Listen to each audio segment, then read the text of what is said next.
పెద్దలు ముఖ్యమంత్రి మొదలుకొని ఎమ్మెల్యే వరకు అభివృద్ధిలో సంక్షేమ పథకాల అమలులో విపరీతమైన దోపిడీకి పాల్పడ్డారని చెప్పి నేను ఈ సందర్భంగా తెలియజేస్తున్నాను.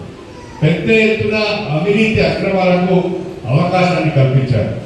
ఆనాడు ప్రభుత్వ పథకాలు అనుకున్నారు, పదవులు అనుకున్నారు, పనులు అనుకున్నారు, బీఫామ్లు అనుకున్నారు, దళిత బంధు అనుకున్నారు.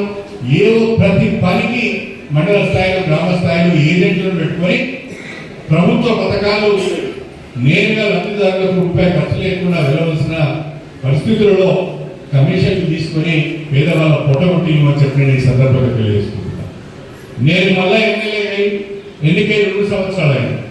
నేను ఎమ్మెల్యే ఎన్నిక కాగానే కలెక్టర్ గారికి అధికారులందరికీ ఒకే ఒక మాట చెప్పాను.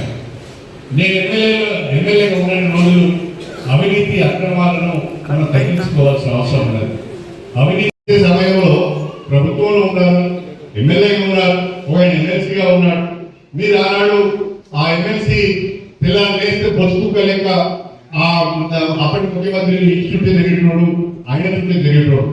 ఆయనను మరి మీరు మున్సిపాలిటీ చేస్తారంటే నేనే కట్టుబట్టాలని నాకైతే అర్థం కావాలి. ఇవాళ మనం మున్సిపాలిటీ తెచ్చుకున్నాం గన్పూర్. ఆ గన్పూర్ మున్సిపాలిటీ తెచ్చుకోవడమే కాకుండా గన్పూర్ మున్సిపాలిటీకి అభివృద్ధికి 50 కోట్ల రూపాయలు నిధి కూడా తెచ్చుకున్నాం. అంటే మనం చేసే అభివృద్ధి కార్యక్రమాలను కూడా చూసి వాళ్ళు ఓడలేకపోతున్నారని చెప్పి నేను ఈ సందర్భంగా ఇంటిగ్రేటెడ్ స్కూల్ కు భూమి పూజ చేసుకుంటున్నాం. దాని పనులు ప్రారంభమవుతున్నాయి, ఇందిరామ ఇల్లు నడుస్తున్నాయి, సిసి రోడ్లు అయినాయి, గ్రామాలలో డ్రైన్స్ అయినాయి, ఇంకా అనేక అభివృద్ధి కార్యక్రమాలను చేసుకున్నాం.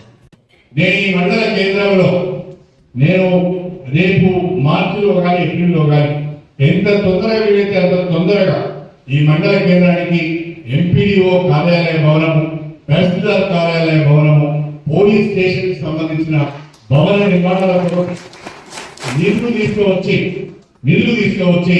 తప్పకుండా ఏప్రిల్ మాసంలో శంకుస్థాపన చేసి 1 సంవత్సరం లోపల ఈ మండల కార్యాలయానికి సంబంధించిన భవనాన్ని నిర్మించి మీ మండల ప్రజలకు గిఫ్ట్ గా ఇస్తారని చెప్పి కూడా నేను ఈ సందర్భంగా సవినయంగా తెలియజేస్తున్నాను. అదేవిధంగా